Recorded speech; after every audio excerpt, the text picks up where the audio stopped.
Imagine a world where the loudest thing you face is the crinkle of 17th century parchment. That's Thea's life. Safe, quiet, ordinary. Until a billionaire storm kicks down the library doors, demanding she sell her only sanctuary. But when a bomb cyclone blizzard traps them in a derelict mountain cabin, Thea realizes this isn't just a real estate war. Gideon Hale isn't just a ruthless CEO with unnaturally scorching skin and glowing gold eyes. He's a predator fighting for control. Now, to survive the freezing night, she must surrender to the heat of the beast who claims she is his mate. If you love dangerous romance and high-stakes fantasy, hit that like button and subscribe to Sarah Werewolf Romance Collection for more captivating stories. Tell us in the comments where you're listening from tonight. Chapter 1. The Decibel Limit. Thea Callaway preferred the company of dead people. They were quiet, they didn't chew with their mouths open, and they certainly didn't stomp through the hallowed halls of St. Jude's Athenaeum wearing Italian leather shoes that cost more than her entire restoration budget. She was currently hunched over a 17th century maritime logbook, tweezers in one hand and a magnifying glass in the other. The silence in the archives was a physical weight. A heavy velvet blanket she pulled tight around her shoulders. It was perfect. It was peaceful. Until the doors banged open. The sound was a gunshot in a cathedral. Thea flinched, her tweezers slipping and nearly tearing the fragile vellum. She inhaled a sharp breath, the scent of old dust and vanilla abruptly replaced by something sharper. Ozone, cold rain, and expensive cologne. I don't care what the zoning commission says, Marcus. Tell them I'll buy the commission if I have to. The voice was a baritone rumble that vibrated through the floorboards. It wasn't just loud, it was resonant, the kind of voice that rattled teacups in their saucers. Thea slowly lowered her magnifying glass. She adjusted her reading glasses, her jaw tightening. She stood up, smoothing the wrinkles in her oversized oatmeal cardigan. I want that land cleared by Monday. The intruder continued, marching past the silence please sign, as if it were a suggestion for lesser mortals. If there's a squatter, evict them. If there's a structure, bulldoze it. He came into view around the stack of encyclopedias. He was tall, absurdly so, with broad shoulders that strained the fabric of a charcoal suit. His hair was dark, kept short in a military style, and he held a phone to his ear with a hand that looked large enough to crush a brick. He was pacing, filling the narrow aisle with restless, predatory energy. No, I'm not shouting, he roared, causing a nearby librarian to duck behind her desk. I am negotiating. Thea had seen enough. She stepped out from behind her restoration table. She was 5'4" on a good day, wearing sensible flats. He was easily 6'2" and radiating enough aggression to power a small city. She didn't hesitate. She marched right into his path. He didn't see her until he nearly collided with her. He stopped short, rocking back on his heels, the phone still pressed to his ear. He looked down, his eyebrows drawing together in a scowl that probably terrified boardrooms across the city. His eyes were a startling, dark gray, almost slate. Hold on, he barked into the phone. He looked at Thea. Can I help you? You can, Thea said. Her voice was low, steady, and icy. You can leave. He blinked, looking genuinely baffled. Excuse me? This is a library, Thea enunciated, pointing to the vaulted ceiling. Not a locker room, not a stock exchange floor. It is a place of study. You are disturbing the peace. I own the building, he said dismissively, turning back to his phone. Marcus, are you still there? The audacity made the blood rush to Thea's face. She didn't think. She reached up, grabbed the silk tie hanging around his neck, and yanked his head down until they were nose to nose. The movement was so fast, so utterly unexpected, that he froze. His eyes widened, a flash of gold flickering in the gray depths. Thea raised her index finger and pressed it firmly against his lips. Shh, she hissed. The silence that followed was absolute. The man stared at her. He didn't pull away. He didn't yell. He stood there, bent at the waist, her finger pressing against his mouth, her hand gripping his tie. For a second, Thea felt a strange heat radiating off him. Not just body warmth, but a searing, feverish temperature that seeped through his shirt. He smelled like a storm about to break. "You are at an 11, Thea whispered, her eyes locked on his. "I need you at a 2. If you cannot manage that, take your business to the sidewalk." She released his tie and stepped back, smoothing her cardigan as if she hadn't just assaulted a billionaire. The man slowly straightened up. He lowered the phone from his ear. He looked at the device, then back at her. He touched his lip where her finger had been. "Who are you?" he asked. His voice was quieter now, rougher. "Thea Callaway," she said, turning back to her desk. "Head archivist, and you're loitering." He didn't leave. He stood there for a long moment, watching her back. Thea could feel his gaze like a physical touch between her shoulder blades. "Callaway," he repeated, the name rolling off his tongue like a curse. Callaway. "Yes," she said, not looking up. "Now go away." He didn't say another word. He turned on his heel and walked out, his footsteps significantly quieter than when he entered. Chapter 2. The Checkbook War. The summons came 20 minutes later. A nervous intern crept into the archives, clutching a clipboard. "Miss Callaway? Mr. Hale would like to see you in the main office." "Mr. Hale?" Thea asked, dipping a cotton swab into a cleaning solution. "The man you, silenced," the intern squeaked. "Gideon Hale, the owner." Thea sighed. Of course. The loud brute was Gideon Hale, the real estate mogul who had bought the library's historic building last month under the guise of preservation efforts. Rumor had it he wanted to convert the upper levels into luxury condos. "Tell him I'm busy," Thea said. "He said it's about your property in the Blackwood Mountains," the intern whispered. Thea's hand froze. She set the swab down. She walked to the main office, her spine stiff. When she entered, Gideon Hale was standing by the window, looking out at the gray city skyline. He had removed his jacket, revealing a white dress shirt rolled up to the elbows. His forearms were thick, corded with muscle, and dusted with dark hair. He turned as she entered. He wasn't wearing headphones, but he looked pained, as if the hum of the overhead lights was giving him a migraine. "Miss Callaway," he said. "Please, sit." "I prefer to stand," Thea replied, crossing her arms. "You checked my personnel file." "I did," Gideon said, moving to his desk. He picked up a thick legal document. "And I found something interesting. You are the sole owner of a 0.5-acre plot of land in the center of the Blackwood Reserve, a property locally known as the Spite Shack." "My great-aunt left it to me," Thea said. "What of it?" "I own the Blackwood Reserve," Gideon said, tossing a file onto the desk. "All 10,000 acres of it, except for your half-acre donut hole in the middle." "Congratulations on your monopoly," Thea said dryly. Gideon's jaw worked. He opened a drawer and pulled out a checkbook. The movement was fluid, practiced. The arrogance of it made Thea's teeth grind. "I'm prepared to offer you double the market value," Gideon said, uncapping a fountain pen. "The structure is condemned. It has no electricity, no running water, and the roof leaks. It is a liability." "It's a heritage site," Thea corrected. "Built in 1920. "It's a shed," Gideon countered. "I'll write the check for $500,000. You sign the deed. We never have to speak again." Thea looked at the pen poised over the paper.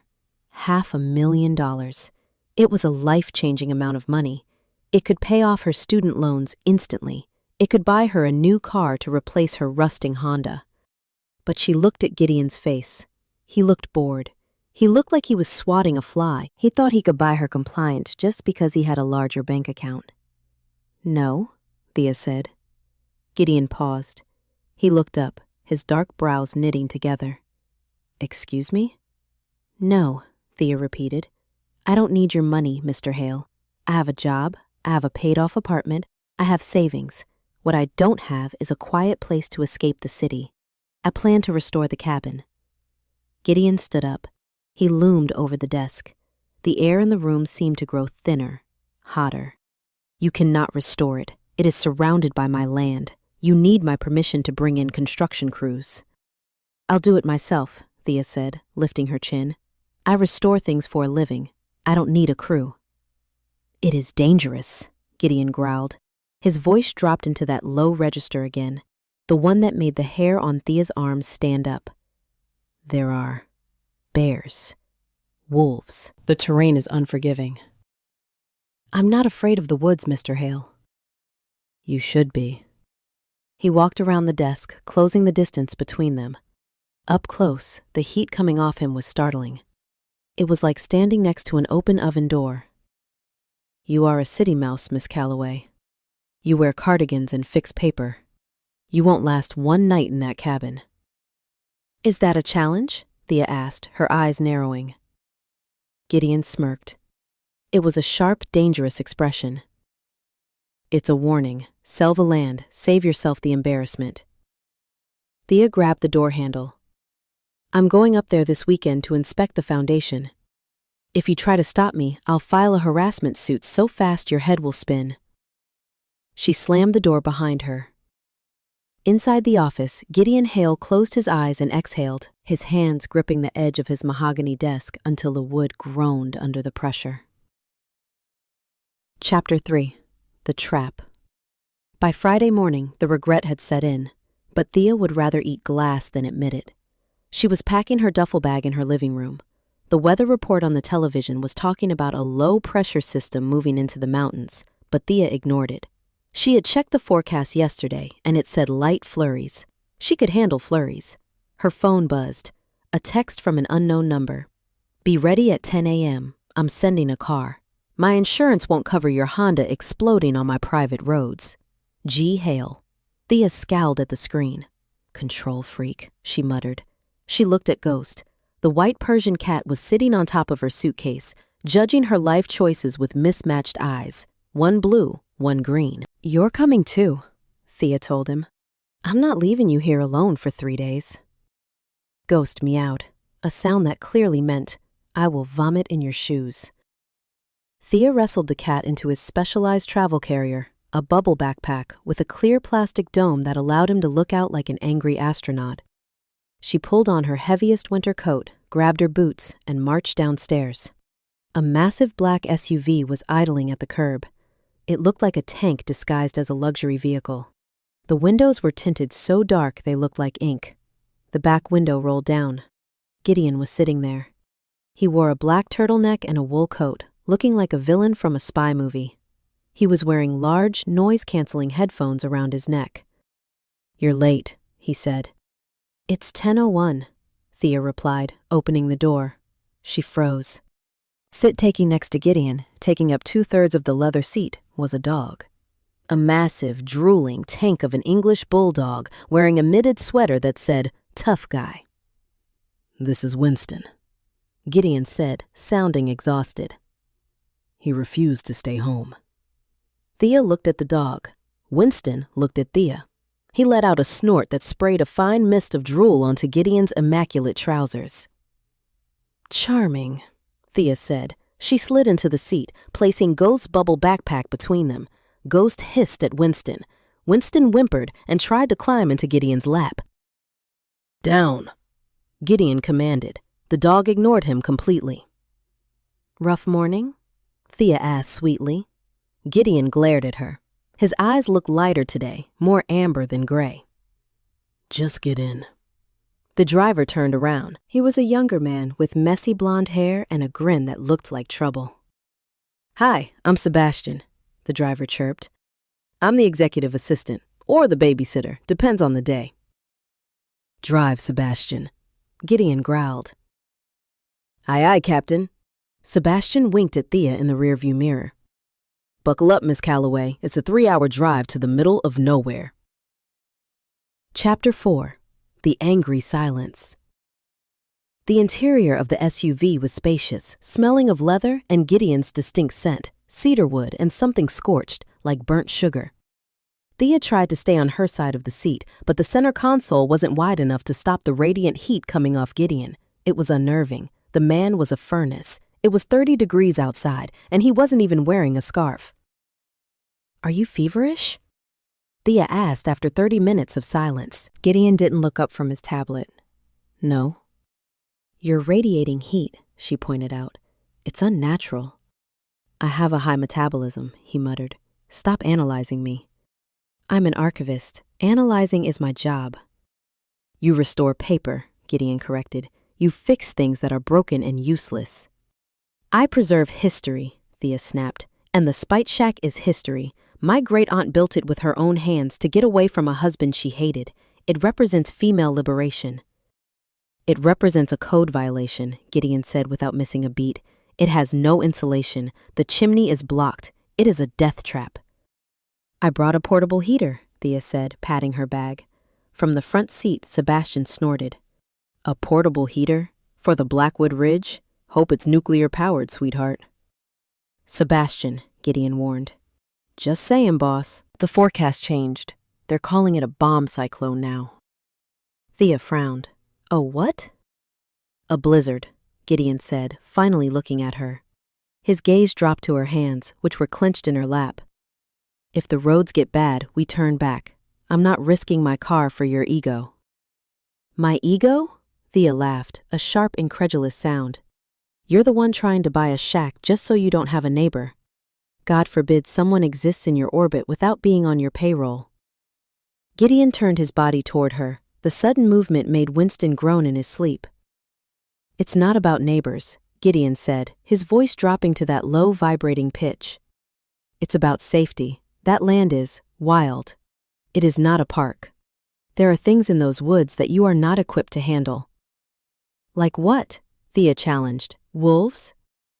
Gideon's eyes held hers. For a second, the amber flare was back, bright and terrifying. "Yes, wolves." The way he said it sent a shiver down Thea's spine that had nothing to do with the cold. She broke eye contact, looking out the window. The trees were getting thicker, darker. The sky above was a heavy, bruised purple. "I'll be fine," she whispered, mostly to herself. Gideon put his noise-canceling headphones back on, effectively ending the conversation. Chapter 5: The Sabotage. The snow started an hour later. It wasn't a gentle dusting, it was an assault.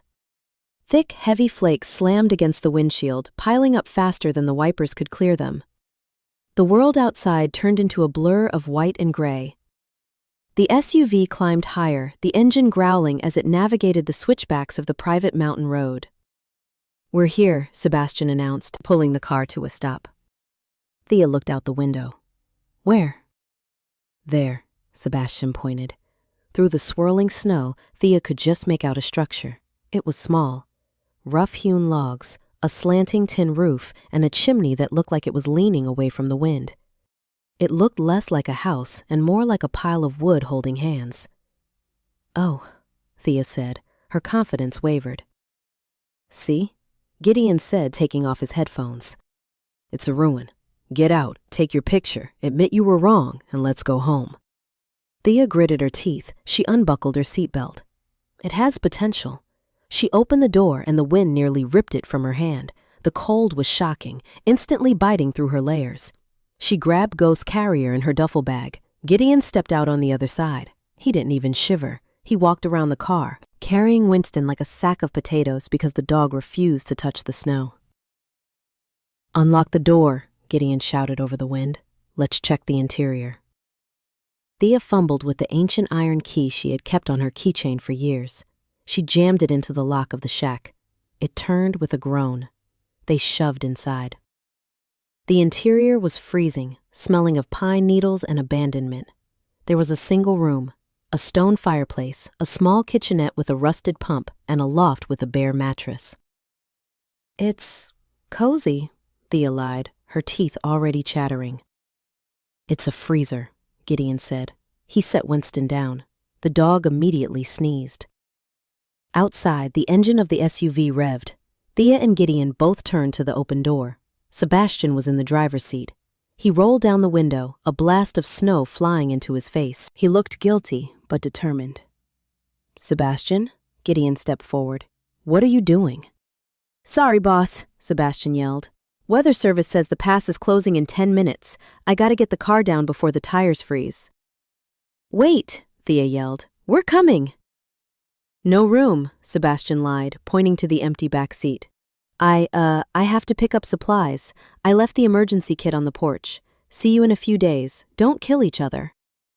Sebastian, Gideon roared. The sound was not human. It shook the snow off the roof. But the SUV was already moving. It fishtailed on the ice, found traction, and roared away down the mountain road, disappearing into the whiteout. They were alone. Gideon stood on the porch, staring at the empty road. His hands were clenched into fists so tight his knuckles were white. A low, vibrating growl started in his chest. Thea stood behind him, clutching Ghost's carrier. The wind howled around the corner of the shack, plunging the temperature down another 5 degrees. "He left us," Thea whispered. She scrambled to pull her phone from her pocket, her fingers numb. She tapped the screen frantically. "No service. I have 0 bars." Gideon turned to her, not even checking his own device. His eyes were pure molten gold. "Inside," he ordered. "Now." Chapter 6. The Icebox. The red taillights of the SUV swallowed by the whiteout were the most depressing thing Thea Callaway had ever seen. They flickered once, twice, and then vanished, leaving behind only the howling wind and the sinking feeling that she had made a terrible, terrible mistake. "He's fired," Gideon said. The words weren't shouted, but they carried enough force to cut through the gale. "I am going to fire him, and then I am going to hunt him for sport." Thea stood on the porch, her boots buried in 4 inches of fresh powder. The wind whipped her hair across her face, blinding her. She clutched Ghost's bubble carrier to her chest as if it were a life preserver. Inside the plastic dome, Ghost was staring at the snow with wide, horrified eyes, pawing at the ventilation holes. "We need to get inside," Thea yelled over the wind. Her teeth were already chattering. "Now!" Gideon turned, his movement sharp and angry. He still held Winston in one arm like a hairy, disgruntled football. He kicked the door of the shack. "Unlock it!" Thea fumbled with the key again. Her fingers were stiff, the cold seeping through her gloves instantly. She jammed the iron key into the lock and twisted. Nothing happened. The mechanism was frozen solid. It's stuck," she stammered. "Move." Gideon didn't wait for her to step aside. He shifted Winston to his hip, grabbed the door handle with his free hand, and pulled. He didn't use a key. He didn't jiggle the lock. He just applied a terrifying amount of brute force. There was a screech of tearing metal, a crack of splintering wood, and the door flew open, the deadbolt shearing right through the rusted strike plate. Thea stared at the broken jamb. "You broke my house." "I opened your freezer," Gideon corrected, marching inside. Thea followed him, kicking the snow off her boots before slamming the door shut. She leaned her back against it, struggling to engage the latch against the wind pressure. When it finally clicked, the silence that fell over the room was instant and heavy. Well, almost silence. "It's colder in here than it is outside," Gideon announced. He was standing in the center of the room, looking around with an expression of pure disdain. The Spite Shack was, in a word, rustic. In another word, derelict. The single room was dominated by a massive stone fireplace that looked like it hadn't seen a flame since the Nixon administration. Dust motes danced in the gloom, the floorboards were warped, and the air smelled of damp wool, mouse droppings, and ancient pine. A ladder in the corner led up to a small loft where a bare mattress lay, looking like a crime scene waiting to happen. "It has potential," Thea said, her voice trembling. She set Ghost's carrier down on a dusty table. "It has drafts," Gideon countered. He set Winston down. The bulldog immediately slipped on the dusty floor, scrambled for purchase, and then sat down with a huff, looking accusingly at Thea. "We have to assess the situation," Thea said, trying to summon her head archivist authority. "First, heat. I have a portable heater in my bag." "Pointless," Gideon said. He was pacing the perimeter of the room, running his hand along the walls. "There are no outlets, no generator sound outside. The power lines down the road were snapped in half a mile back. I heard them break." Thea paused. "You heard power lines snap? A mile away? In a blizzard?" Gideon stiffened. He turned his back to her, adjusting the collar of his coat. The wind carries sound.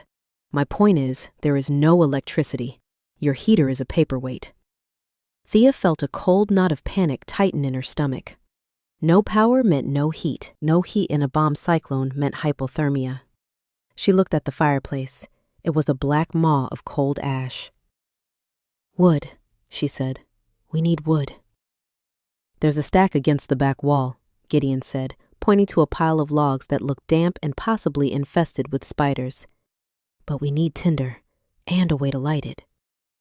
"The emergency kit," Thea realized. "Sebastian said he left supplies on the porch." Gideon stopped pacing. He looked at the door, then at Thea. His eyes were dark, reflecting the gloomy light filtering through the grime-encrusted windows.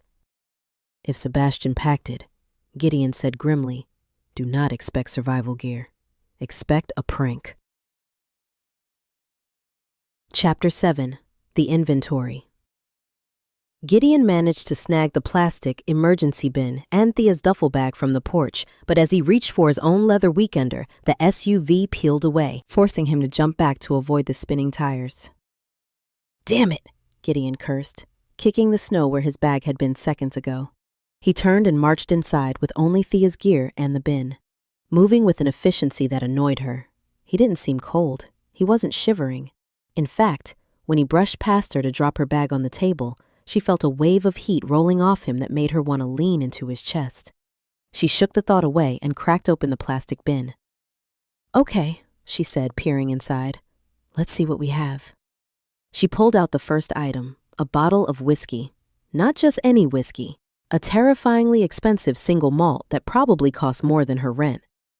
"Alcohol thins the blood," Thea muttered, setting it down. "Terrible for hypothermia, excellent for denial." "He knows I drink that when I'm stressed," Gideon said, eyeing the bottle. "He's mocking me." Thea reached in again. She pulled out a box of artisanal sea salt dark chocolate truffles. "Sustenance," she said dryly. "If we die, at least we'll die fancy." Next came a large bag of high-end dog kibble. "Thank God," Thea said, looking at Winston. "At least the dog won't eat us." She glanced at Ghost. "Though I have no idea where the cat is going to do his business." "There's a pile of sawdust in the corner," Gideon said dryly. "He'll figure it out. He's a survivor." Winston thumped his tail against the floorboards, the tough guy sweater stretching tight across his broad chest. Thea dug deeper. There was a flare gun. Her heart leaped. "A flare gun!" She held it up triumphantly. "We can signal for help if the storm breaks." Gideon took the orange pistol from her hand. He cracked the barrel open. It was empty. He checked the box it came in. Empty. "No flares," he said, his voice flat. "And the food hamper is missing." "What?" "He packed a picnic basket. I saw it in a front seat." Gideon growled, dragging a hand down his face. "I didn't grab it in time. He drove off with the actual food, Thea. He left us with the snacks and the dog chow." "It's Sebastian," Gideon said, setting the useless gun down with a heavy clunk. "He wants us to stay put. If we have flares, we signal a ranger. If we signal a ranger, we leave. He wants us trapped." "But why?" Thea demanded. "Why does your assistant want to trap you in a freezer with a woman who threatened to sue you?" Gideon looked at her. His gaze lingered on her mouth for a fraction of a second, right where she had pressed her finger yesterday. Then he looked away, jaw tightening. "He thinks I need a vacation," Gideon lied smoothly. "And he thinks you need to be persuaded to sell." Thea narrowed her eyes. She reached into the bottom of the bin and pulled out the final item. It was a sleek, magnetic travel chess set. Stuck to the top was a yellow sticky note. Thea peeled it off and read it aloud. "Play nice. Winner takes all. Don't freeze. S." She looked at Gideon. "Winner takes all. What does that mean?" "It means he expects us to negotiate," Gideon said. He walked over to the fireplace and crouched down, inspecting the flue. "Or kill each other. Currently, I'm hoping for the latter." Thea shivered violently as a draft swept through the room. She hugged her coat tighter around herself. "We have whiskey, chocolate, dog food, and a board game. No food for us, no flares, no sleeping bags." "We have my coat." Gideon said without looking up. He reached into the cold fireplace, grabbing a handful of old dry moss that had grown on the stones. And we have matches. I have a lighter in my pocket. Is that it? Thea asked, her voice rising in pitch. That's the plan? We sit here and play chess until we starve? Gideon stood up. He loomed in the dim light, his presence filling the small room. The plan, he said, his voice vibrating in the floorboards, is to survive the night. The storm is intensifying. I can hear the trees snapping a mile up the ridge. If we try to walk out, we die. If we stay here without heat, we die. He pulled a silver Zippo lighter from his pocket. He flicked the lid open with a sharp clink. Start breaking up that chair for kindling, Miss Callaway, he ordered, unless you want to be a frozen monument to your great-aunt's independence. Chapter 8. The Heat Source. The chair was an antique. It was also extremely dry. Thea felt a pang of guilt as she smashed the spindly legs of the Windsor chair against the floor, but the guilt vanished when the first lick of orange flame caught the varnish. Within 20 minutes, Gideon had coaxed a roaring fire into existence. The chimney drew surprisingly well, sucking the smoke up and out into the blizzard. The light from the flames danced across the rough log walls, casting long, flickering shadows. Thea dragged the remaining furniture, a heavy oak table and a dusty armchair, closer to the hearth. She sat in the armchair, still wearing her coat, scarf, and gloves, her knees pulled up to her chest. Better? Gideon asked. He was standing by the fire, feeding a split log into the maw. On the hearth, he had set a rusted iron pot found under the sink, filled with snow to melt for water. He had shed his wool coat, draping it over a beam to dry. He was just in his black turtleneck now, the fabric stretching tight across his shoulders as he moved. Marginally, Thea said, her teeth still chattering. I can't feel my toes. Gideon turned to look at her. The firelight turned his eyes into pools of molten gold. He frowned. You're shivering, he stated. Observation skills, 10 out of 10, Thea snapped. Take your coat off. Thea looked at him like he was insane. Are you delirious? It's freezing. Your coat is insulated, Gideon explained, stepping closer. But it's cold on the outside. You're trapping the cold air against your body layers. You need to let the radiant heat from the fire reach you. I am not taking my clothes off, Mr. Hale. Gideon rolled his eyes. It was such a human gesture that it startled her. I'm not asking for a striptease, Callaway. I'm telling you how thermodynamics works. He reached out. Thea flinched, leaning back into the chair. Gideon froze. His hand hovered inches from her knee. He saw the fear in her eyes, the instinctive recoil. A shadow passed over his face, something hurt and guarded. He pulled his hand back slowly. I run hot, he said quietly. My metabolism, it generates excess thermal energy. It's a medical condition. Thea watched him. He wasn't lying. Even from 2 feet away, she could feel the heat radiating from him. It was baffling. He was like a human radiator. 115 degrees, she whispered, remembering what he'd said in the car. That's lethal for a human. I'm not. Gideon hesitated. He looked at the fire. I'm resilient. Here. He stripped off his coat from the beam. It was warm from the fire. He held it out to her. Put this over your lap. It's wool. It holds heat better than that synthetic puff you're wearing. Thea hesitated, then took the coat. It was heavy, smelling of cedar and that strange burnt sugar scent. She draped it over her legs. The warmth was immediate and glorious. Thank you, she said softly. Gideon didn't reply. He walked to the window, peering out through the grime. The snow was a solid white wall now. The wind hammered against the glass, making the panes rattle in their frames. He winced, reaching up to rub his temples. Headache? Thea asked. The wind, Gideon murmured. It's loud. It's just wind, Thea said. Gideon turned to look at her. He wasn't wearing his headphones. His face looked drawn, exhausted. To you, he said. To me, it sounds like a freight train screaming in a tunnel. Thea watched him, puzzled. He looked vulnerable for the first time since she'd met him. Why? She asked. Do you have hyperacusis? Gideon looked at her, his gaze intense. He took a step toward her, then stopped, as if restraining himself. Something like that, he said. Enjoy the fire, Callaway. I'm going to check the loft. Chapter 9. The Bedding War. The loft was less of a bedroom and more of a shelf with aspirations.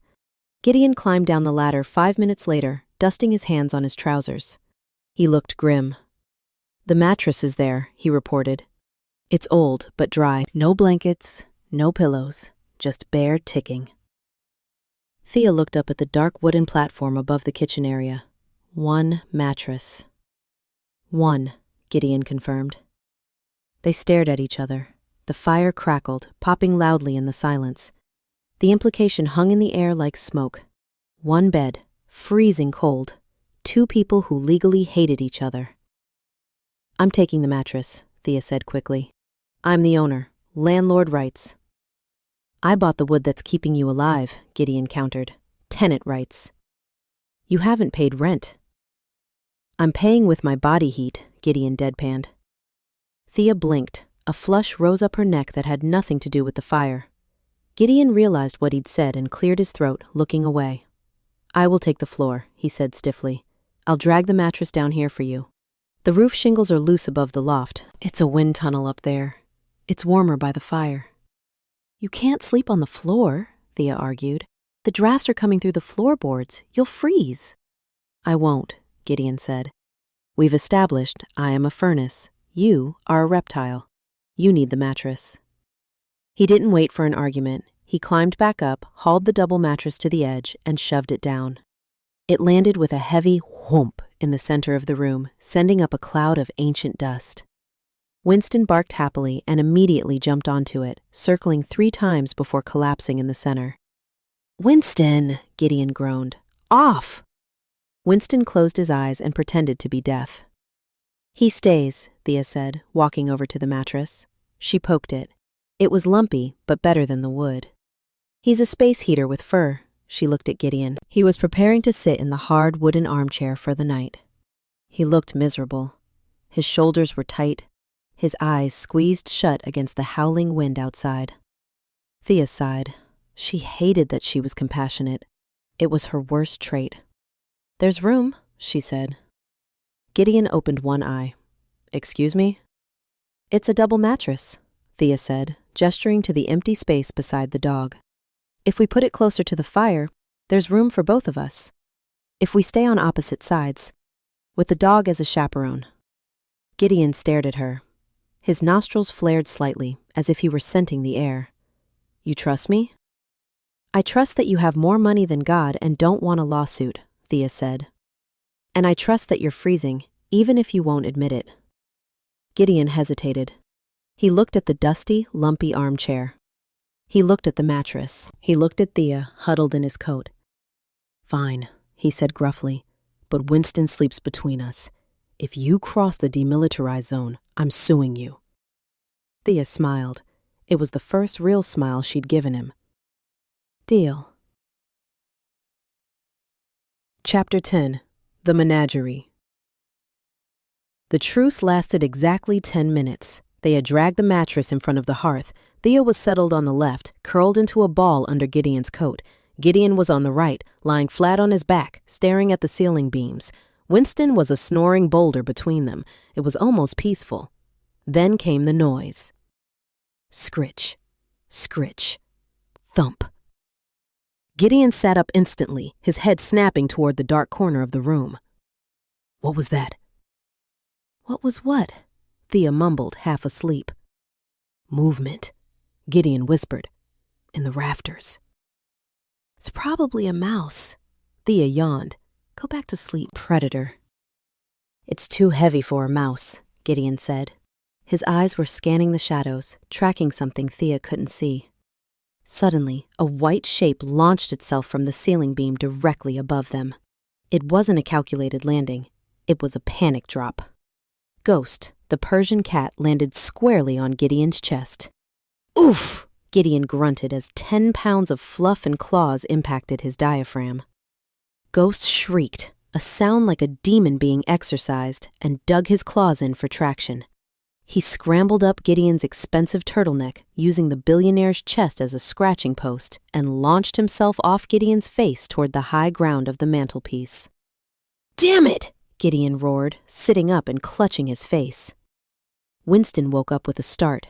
Seeing the cat, he decided it was time to defend his honor. He unleashed a barrage of booming barks that echoed in the small room like cannon fire. "Bark, bark, bark!" "Winston, shut up!" Gideon yelled, wincing at the noise. Ghost, now perched on the mantelpiece, hissed and swiped at a decorative jar of old soot. The jar tipped. Crash. A cloud of black ash exploded over the hearth. Thea sat up, coughing. She waved her hand through the cloud. When the dust settled, she looked at Gideon. He was sitting on the mattress. His black hair was dusted gray with ash. There was a red scratch mark on his jaw. He looked completely shell-shocked. Winston was sneezing violently. Ghost was looking down from the mantel with an expression of supreme victory. Thea bit her lip. She tried to hold it in. She really did. But Gideon wiped a hand down his face, leaving a streak of soot across his nose, and looked at her with such utter betrayal that she lost it. She started to laugh. It wasn't a polite giggle. It was a full-body belly laugh that doubled her over. She laughed until tears pricked her eyes. "It's not funny," Gideon growled, but he didn't sound truly angry. You Thea gasped for air. run a multi-billion-dollar empire. And you just got beat up by a cat named Ghost." Gideon stared at her. He watched the way her face crinkled, the way the firelight caught the tears of mirth in her eyes. The sound of her laughter wasn't loud. It was melodic. It cut through the howling wind outside. For the first time in hours, the headache behind his eyes receded. The roaring in his ears faded. He reached up, wiped the soot from his nose, and sighed. "He's a menace," Gideon muttered. "I'm evicting him first." But as he laid back down, ignoring the soot on his shirt, Thea noticed he wasn't wincing at the wind anymore. He was listening to her laugh. And he didn't look like he wanted it to stop. Chapter 11. The Caged Animal. The laughter eventually died, strangled by the cold reality of the room. The fire settled into a steady, crackling rhythm, eating the last leg of the Windsor chair with worrying speed. Thea wiped the tears from her eyes, her breath hitching slightly. The moment of levity had passed, leaving behind a silence that felt heavier than before. It wasn't the peaceful silence of the library. It was the pressurized silence of a bomb waiting to detonate. Gideon Hale was not a man built for stillness. While Thea remained curled under his heavy wool coat, absorbing the supernatural heat radiating from his side of the mattress, Gideon stood up. He wiped the soot from his face with the sleeve of his turtleneck, leaving a gray smear on the expensive black fabric, and began to pace. 4 steps to the window, 4 steps back to the hearth, 4 steps to the kitchenette, 4 steps back. He moved with a prowling, restless energy that made the small room feel suffocatingly small. He was a tiger in a crate. Every time he turned, his muscles coiled and released in a way that was fascinating and terrifying. "You're going to wear a hole in the floorboards," Thea said softly. Gideon stopped mid-stride. He looked at her, his gray eyes shadowed in the firelight. The red scratch Ghost had left on his jaw was already looking less angry, the blood clotting and fading with unnatural speed. "I don't sit well," Gideon muttered. "Idleness is loud." He walked over to the kitchenette and gripped the edge of the counter. The metal groaned under his hands. He wasn't just bored, he was vibrating with pent-up energy. The storm outside was a chaotic roar, and Thea remembered what he had said earlier, that he heard everything. "Is the wind hurting you?" she asked. Gideon's jaw tightened. "It's manageable." "You're lying." He turned to face her, leaning back against the counter. "You are very direct for an archivist. Aren't you supposed to be timid and dusty?" "I'm an archivist, not a librarian," Thea corrected, pulling his coat tighter around her shoulders. "I deal with history. History is violent, messy, and loud. If I were timid, I'd be in a different line of work." Gideon huffed, a sound that was almost a laugh. He looked at the window again. The snow is drifting against the door. If it keeps up at this rate, we'll be buried by morning. We have the roof, Thea suggested. We can climb out the loft window. And go where? Gideon countered. To the SUV that isn't there? To the road that doesn't exist anymore? He resumed his pacing. Thea watched him. She realized suddenly that his agitation wasn't just about the noise. It was about control. Gideon Hale was a man who controlled everything: mergers, skylines, city councils. Now he was trapped in a box he couldn't buy his way out of, dependent on a broken chair for heat. "Gideon," she said. He stopped. It was the first time she had used his first name. He looked at her, startled. "Sit down," she said firmly. "You are burning calories you can't replenish. We have a bag of dog food and a box of chocolate. Unless you plan on hunting a deer with your bare hands, you need to conserve energy." Gideon stared at her for a long moment. Then slowly he walked back to the mattress. He sat down, crossing his long legs, maintaining a respectful distance from her. "I could hunt a deer," he said, deadpan. Thea rolled her eyes. "Sure, and I'll restore the Sistine Chapel with a toothbrush. Now, distract yourself. We need something to do besides waiting to freeze." She reached for the plastic bin Sebastian had left. She pulled out the magnetic chess set. Gideon's eyes landed on the board. A slow, predatory smirk curled the corner of his mouth. "Careful, Callaway," he purred. "I play to win." Chapter 12. The Gambit. Thea set the board up on the mattress between them. The magnets snapped the pieces into place with satisfying clicks. The board was small, travel-sized, but the pieces were weighted nicely. "Black or white?" Thea asked, holding up a pawn of each color. "White," Gideon said immediately. "I prefer to strike first." "Of course you do," Thea murmured. She handed him the white pieces and began arranging her black army. Winston, who had been snoring peacefully, lifted his massive head, sniffed a rook, decided it wasn't edible, and went back to sleep. Ghost was still on the mantelpiece, watching them with glowing eyes like a gargoyle. "We need stakes," Gideon said. He was lining up his pawns with obsessive precision, ensuring they were perfectly centered on their squares. Thea paused, a black knight in her hand. "Stakes? We're playing for sanity, Mr. Hale. Isn't that enough?"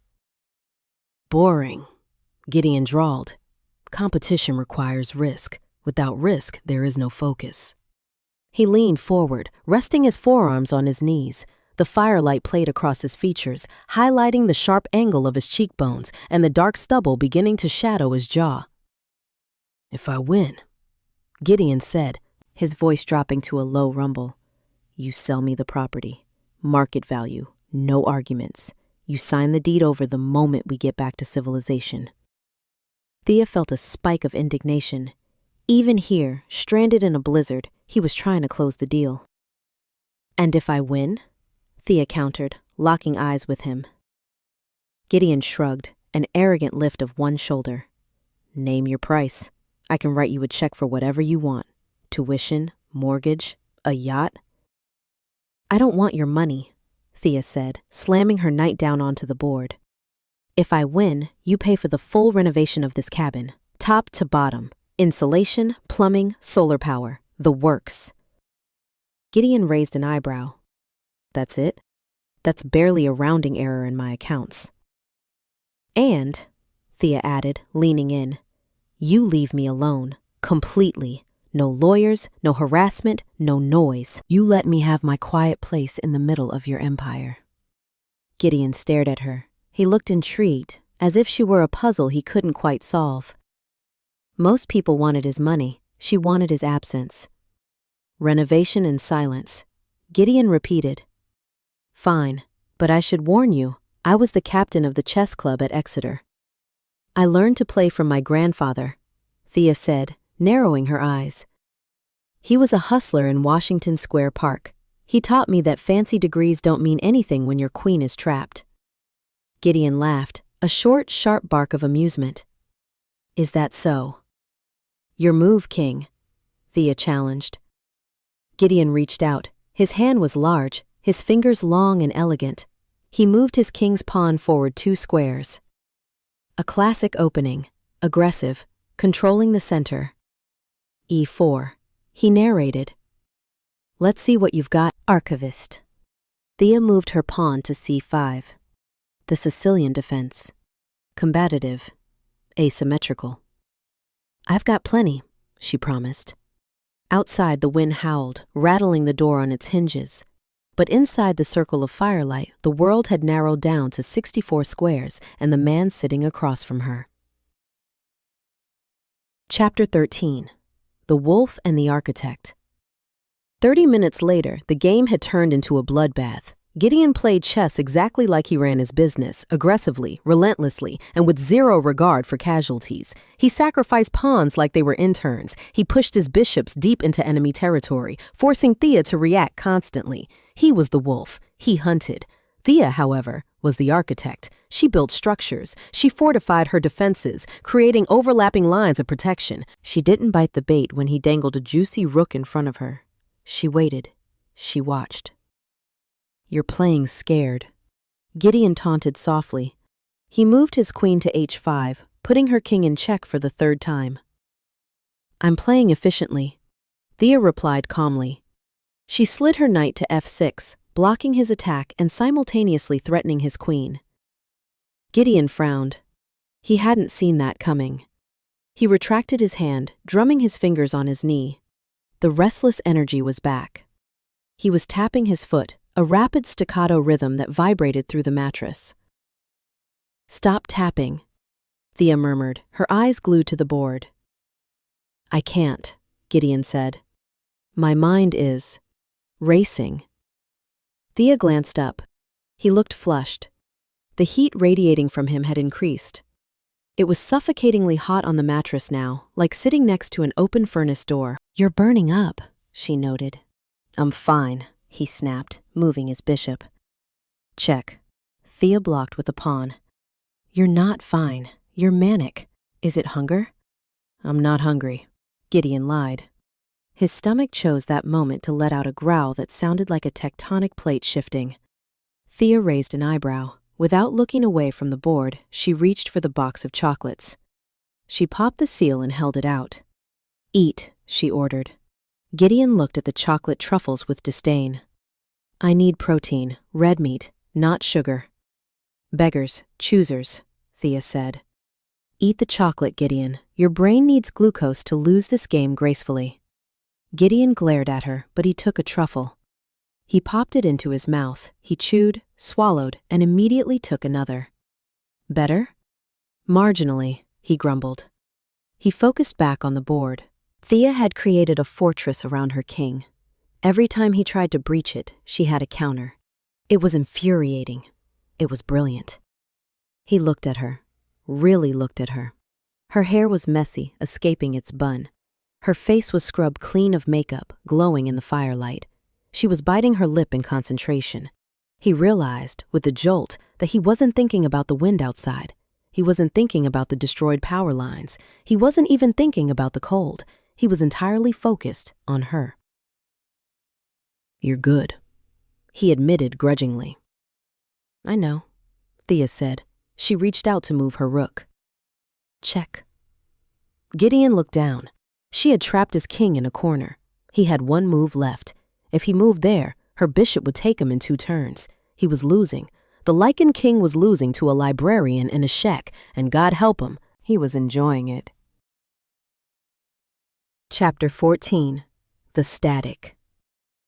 The endgame was tense. The board was littered with captured pieces. Gideon was down a knight and 2 pawns. Thea was down a bishop. The fire had burned down to embers, casting the room in the deep, ruddy gloom. The only sound was the wind and the click-clack of magnetic pieces moving. You're stalling, Thea whispered. I'm thinking. Gideon corrected. He was staring at the board, sweat beading on his forehead. The heat in the small space between them was intense. It felt charged, heavy, like the air before a lightning strike. He reached for his queen. At the same moment, Thea reached to adjust a pawn that had slid crooked. Their hands met over the center of the board. It wasn't just a touch. When Gideon's skin brushed against Thea's knuckles, the world didn't just stop. It vanished. For Gideon, The effect was instant and violent. The howling wind outside? Gone. The hum of his own blood in his ears? Gone. The buzzing of the static electricity in the dry air? Gone. It was absolute, pristine silence. A vacuum of sound that sucked the air right out of his lungs. The relief was so profound, so overwhelming that his vision blurred. It was like taking a breath after drowning for 30 years. "Thea," he breathed. For Thea, the sensation was entirely different. She didn't hear silence. She felt static.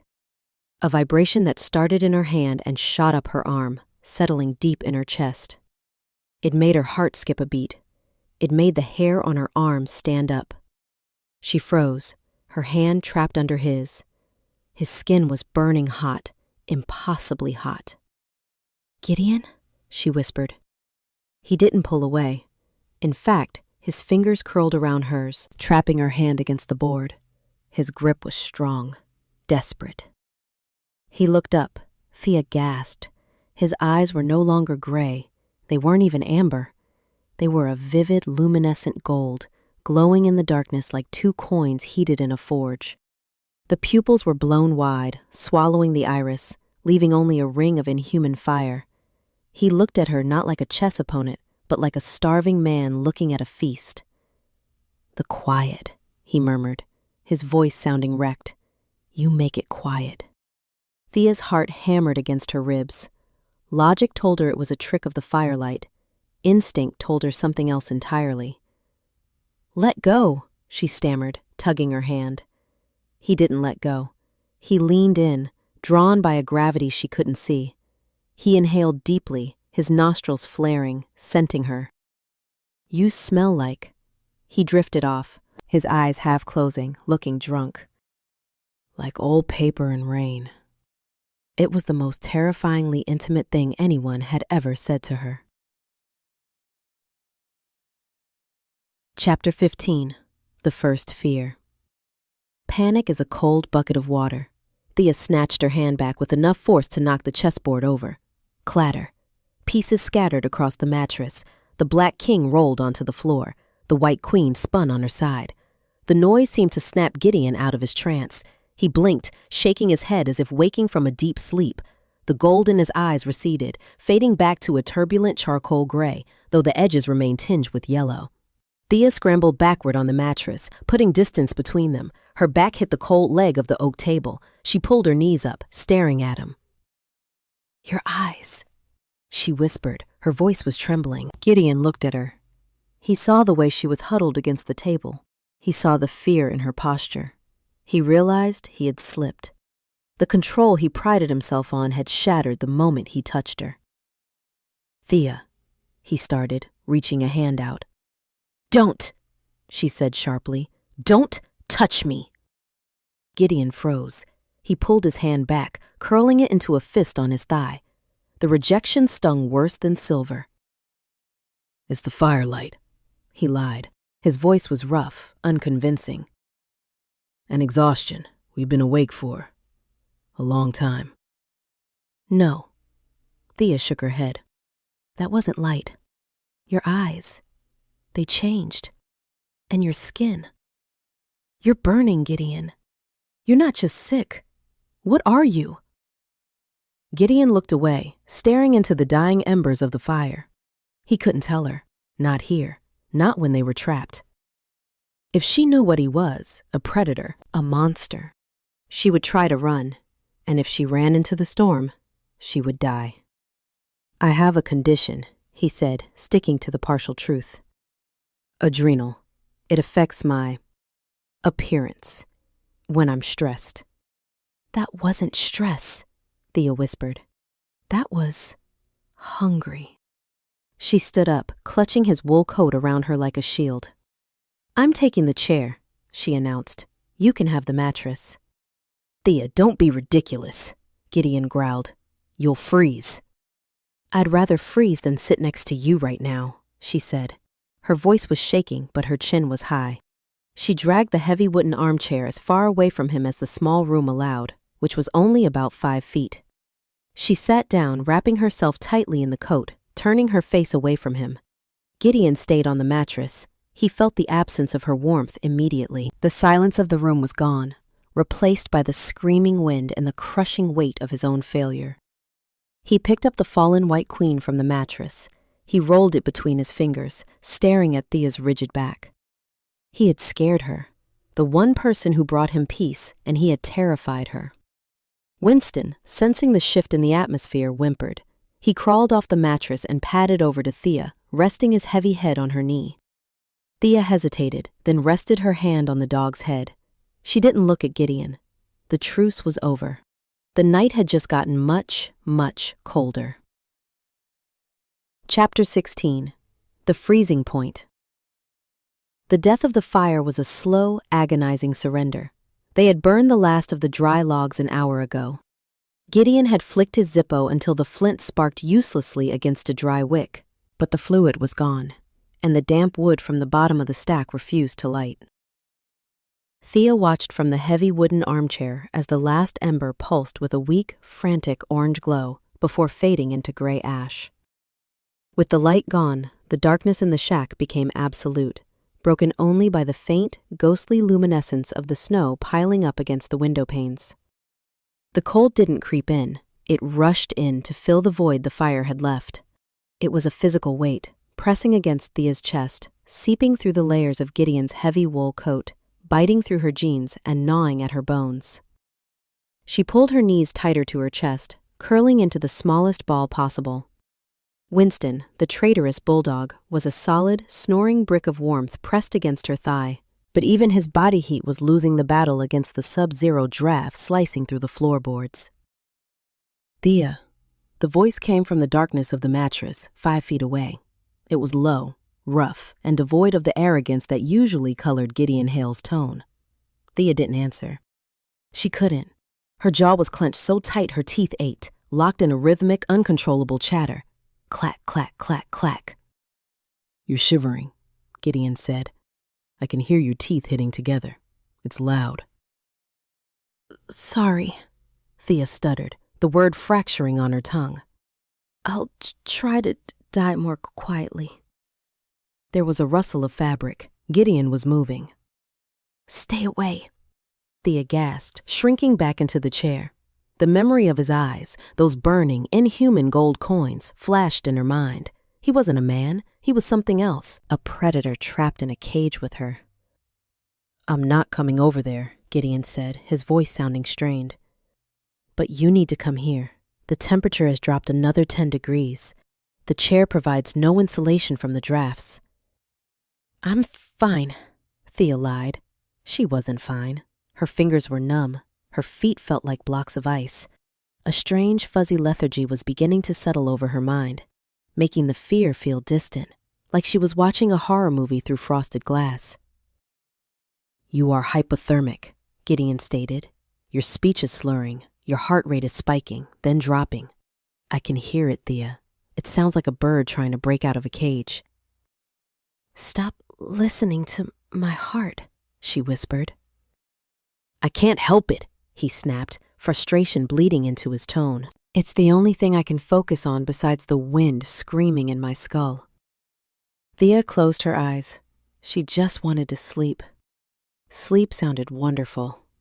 If she slept, she wouldn't have to be afraid of the monster on the mattress. She wouldn't have to feel the cold. "Thea?"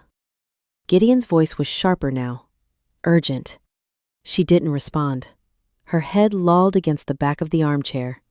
Winston whined, nudging her hand with a wet nose, but she didn't pet him. "Thea, answer me." Silence. "Damn it!" Gideon stood up. Thea heard the heavy thud of his feet on the floorboards. He was coming closer. Panic flared in her chest, weak, watery panic.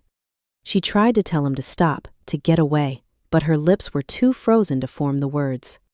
She was going to freeze to death in a spite house she refused to sell, wearing the coat of the monster she refused to trust.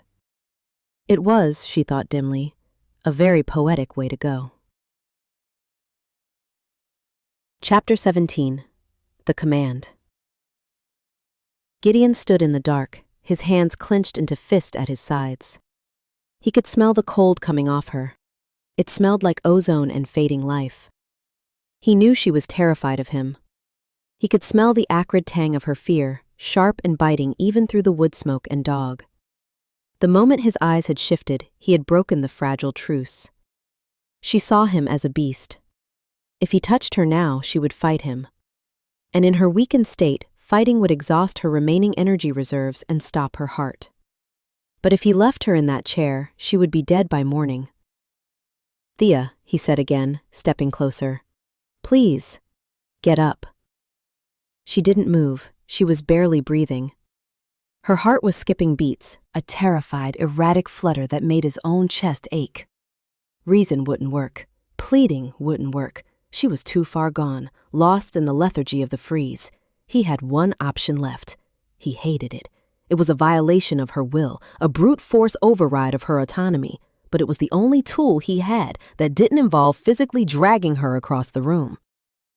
Gideon took a deep breath, expanding his massive chest. He dropped his voice, pushing it down past the human register, down into the sub-bass frequency that vibrated in the marrow of bones. It was the voice of the alpha, the command that bypassed the conscious mind and spoke directly to the brainstem. Thea Callaway. The sound didn't just fill the room, it pressurized it.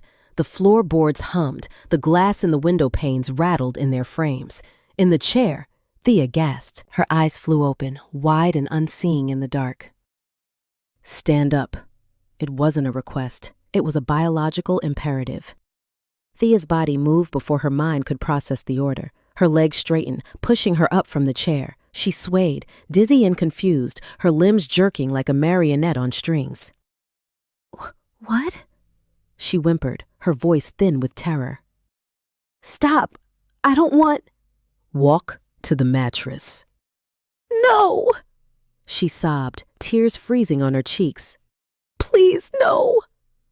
But her feet moved, left, right. She stumbled forward, her body betraying her, drawn by the invisible gravity of his voice. She hated it. She hated him. She fought it with every ounce of her will, trying to dig her heels into the floor, but the command was a current she couldn't swim against. She reached the edge of the mattress and collapsed to her knees, her body shaking violently.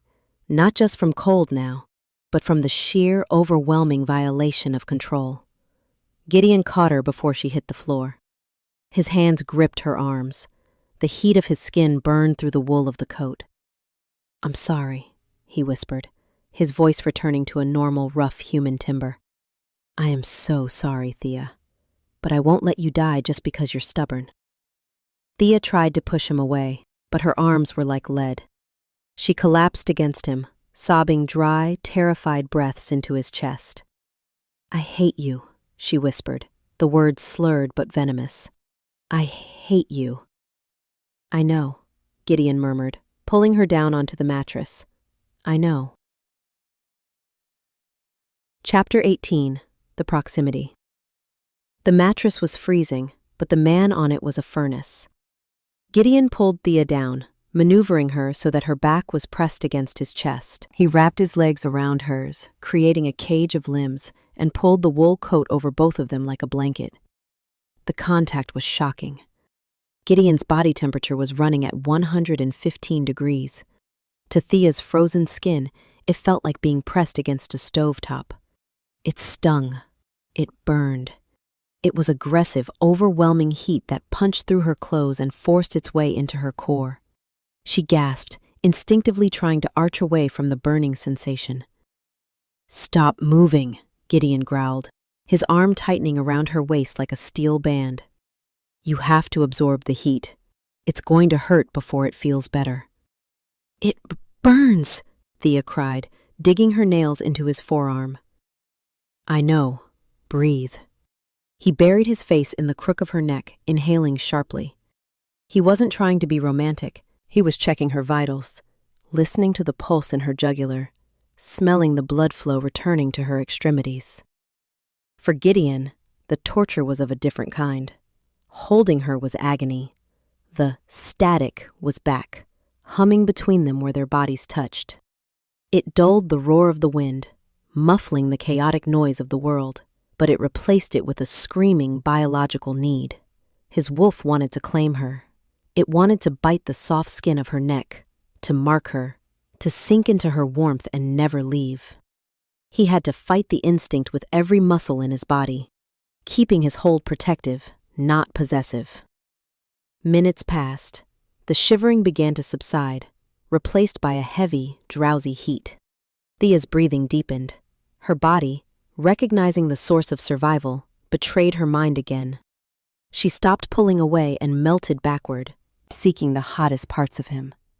She hated herself for it.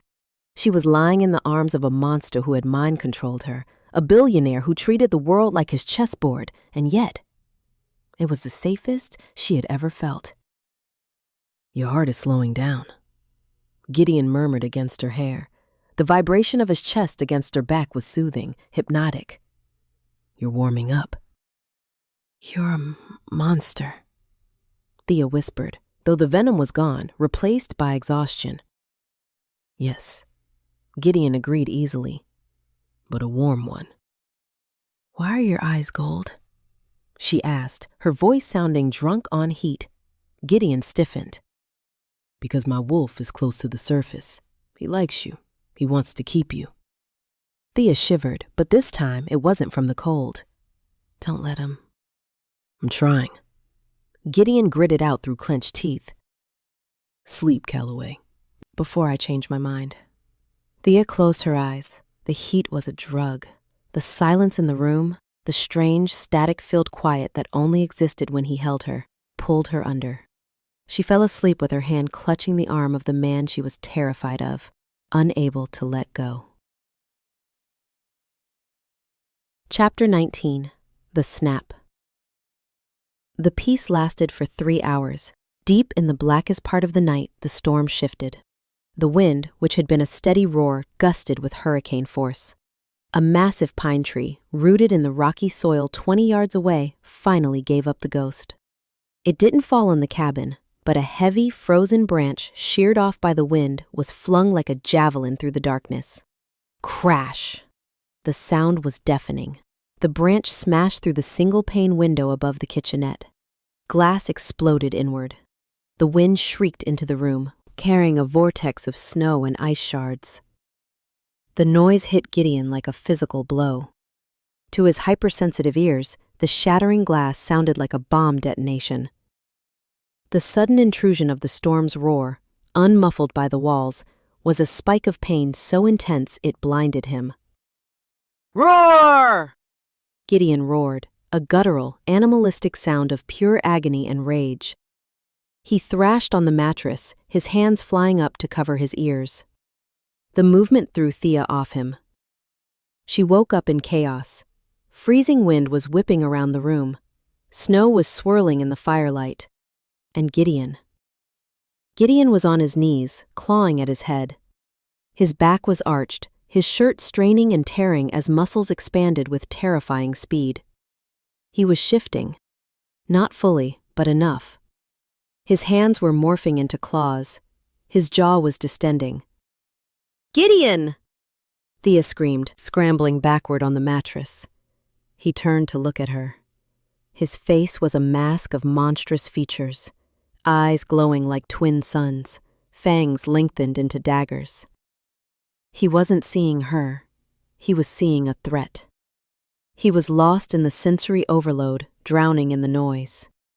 He snarled, snapping his teeth at the empty air, thrashing as if fighting invisible attackers.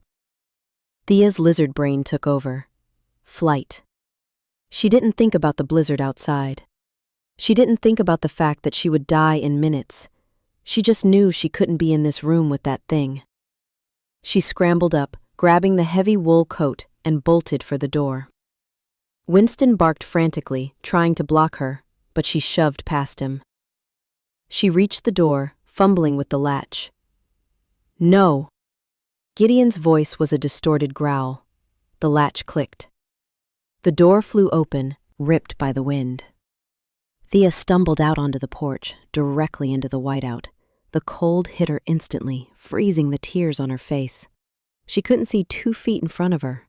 She took one step, then another, sinking into waist-deep drifts. "Thea!" She heard him behind her. Not footsteps, the sound of something heavy landing in the snow. She tried to run, but the snow held her fast. A hand, huge, hot, and tipped with sharp claws, clamped onto her shoulder.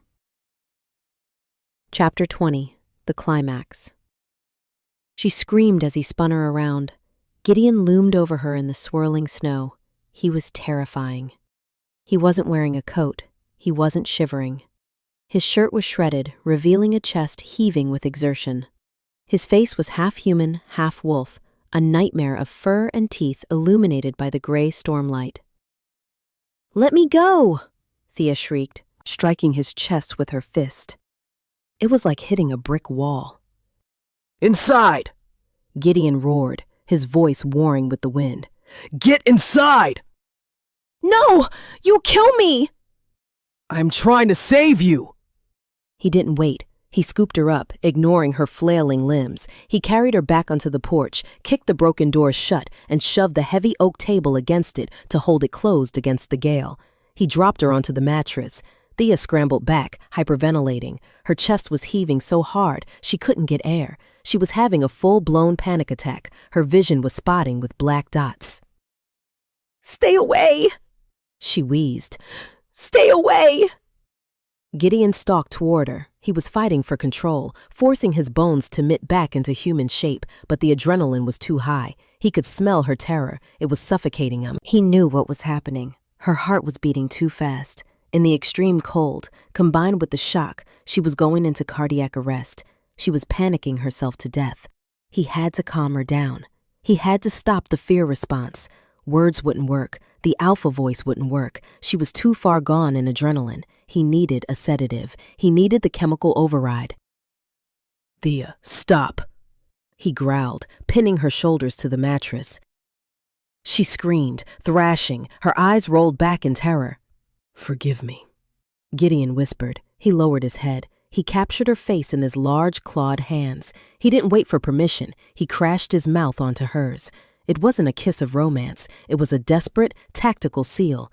Thea froze, shocked by the contact. Gideon used that second of stillness. He growled against her mouth, a low, vibrating sound. And then he bit down. He sank his fangs into her lower lip. Not deep enough to tear, but deep enough to draw blood. Deep enough to deliver the payload.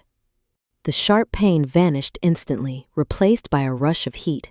Thea gasped, inhaling his scent. Burnt sugar, cedar, and musk. The lichen venom hit her bloodstream like a shot of morphine. Her thrashing stopped. Her rigid muscles turned to water. The scream died in her throat, replaced by a soft, confused whimper. The panic evaporated, leaving behind a heavy, drugged stillness. Gideon pulled back slowly, licking the drop of blood from her lip. His eyes were still glowing gold, but the madness was gone, replaced by a fierce, terrifying possessiveness. He looked down at her. She was limp beneath him, her eyes heavy-lidded, her breathing slow and deep. She wasn't afraid anymore. She couldn't be. She was chemically bound to him now. Gideon brushed a thumb over her swollen, bitten lip. "Now," he whispered, his voice rough with the remnants of the growl. "Now you're quiet." Thea stared up at him, her pupils blown wide. She lifted a trembling hand, touching his chest. She didn't push him away. She gripped his shirt. "Quiet," she slurred, and her eyes fluttered shut. She fell unconscious, safe in the arms of the beast. Chapter 21. The Aftermath. The silence in the cabin was heavy, thick with the scent of ozone and the coppery tang of blood. Outside, the storm had not relented. The wind screamed like a banshee, driving snow through the shattered window above the kitchenette in a relentless, icy vortex. Gideon Hale knelt on the mattress, his chest heaving.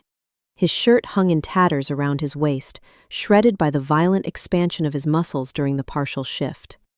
His skin was slick with sweat, glowing faintly in the dim light, radiating that terrifying, impossible heat of 115 degrees.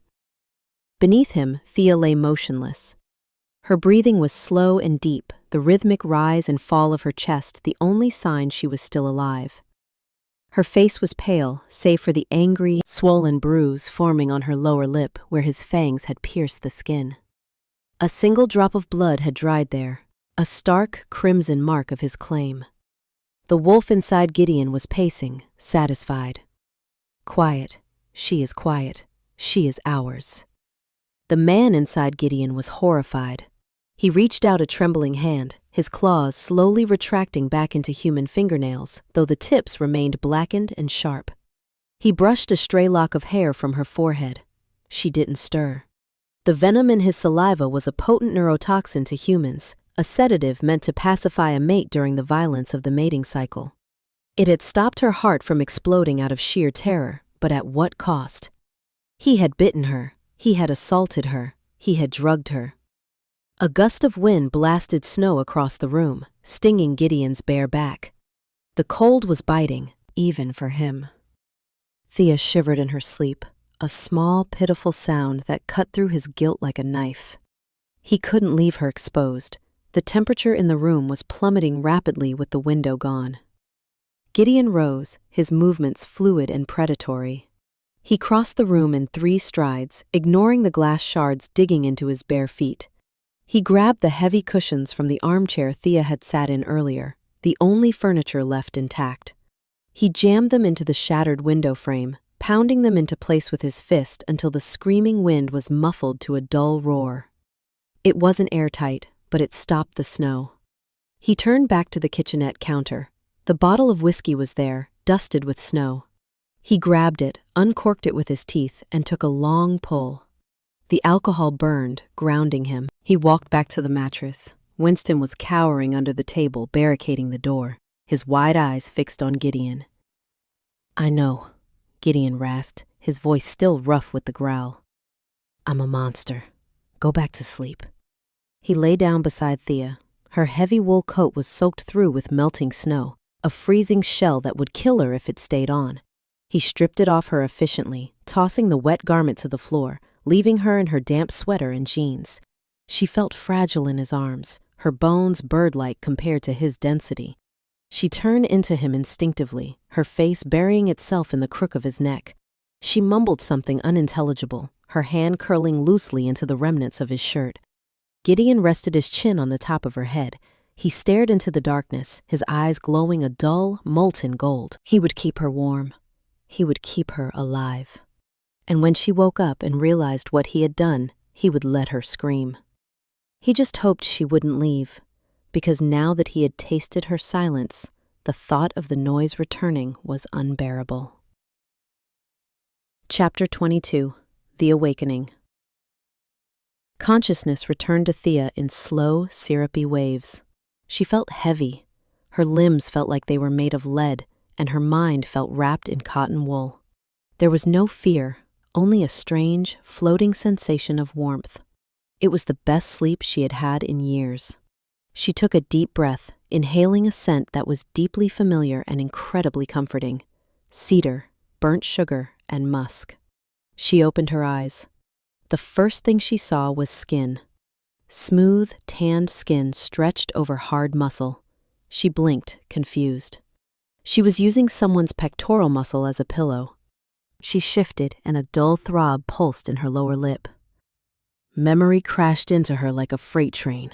The storm, the window breaking, the roar, the monster with the gold eyes, the chase in the snow, the bite. Thea gasped, her body jerking rigid. "Easy," a deep voice rumbled directly into her ear. "Don't move too fast. The venom hangs over like a bad hangover." Thea scrambled backward, her heels digging into the mattress. She hit the wall behind her with a thud. She pulled the wool coat up to her chin, her eyes wide, darting around the room. Gideon was lying on his side, propped up on one elbow. He was shirtless, the tatters of his black turtleneck discarded on the floor. His chest was broad, dusted with dark hair, and scarred in a few places. But it was his face she watched. His eyes were gray again, tired, shadowed, but human. "You," she whispered. Her hand flew to her mouth, her fingers brushing her swollen lip. It was tender to the touch. Gideon watched her, his expression unreadable. He didn't move toward her. He stayed on his side of the mattress, giving her space. Me, he agreed softly. You bit me, Thea stammered. The panic was trying to rise, but the drug in her system kept dampening it, turning the terror into a dull, manageable anxiety. You chased me. You have claws. I do, Gideon said. He held up his hand. His fingernails were normal again. You're a werewolf, Thea accused. The words sounded ridiculous in the daylight filtering through the cushioned window, but she knew they were true. Lycan, Gideon corrected automatically. Werewolf is a Hollywood term. We don't change with the moon. We aren't cursed. You looked cursed last night, Thea snapped, her archivist brain desperately trying to categorize the data. You looked like a nightmare. Gideon flinched. It was a small movement, a tightening of his jaw, but Thea caught it. He looked away, staring at the grain of the floorboards. You were going into systemic shock, he said quietly. Your heart rate was 200 beats per minute and your body temperature was plummeting. You were panicked and hypothermic. If I hadn't sedated you, your system would have collapsed before you froze to death. Sedated me? Thea touched her lip again. With your teeth? My saliva contains a neurotoxin, Gideon explained, his tone clinical, detached. It acts as a paralytic and a euphoric. It's effective. Thea stared at him. You drugged me. With your mouth. Gideon looked at her then. A corner of his mouth quirked up in a dry, humorless smile. If it makes you feel any better, he murmured. I'm a vegetarian. Thea blinked. She stared at the massive wall of muscle in front of her. She stared at the canines that looked just a little too sharp for a human. You are not, she deadpanned. No, Gideon admitted. I'm definitely not. But I don't eat archivists. Too much dust. Indigestible. A laugh bubbled up in Thea's throat. It was hysterical, bordering on manic, but it broke the tension. She lowered the coat slightly. Where's Winston? She asked, needing a normal subject. Under the table, Gideon pointed. Coward. Thea looked at the barricaded door. She looked at the blocked window. She looked at the man who had terrified her, saved her, and drugged her. Are you going to hurt me? She asked. Gideon's gaze locked onto hers. The gray darkened, swirling with that hidden gold. Thea, he said, his voice dropping to that vibration she felt in her bones.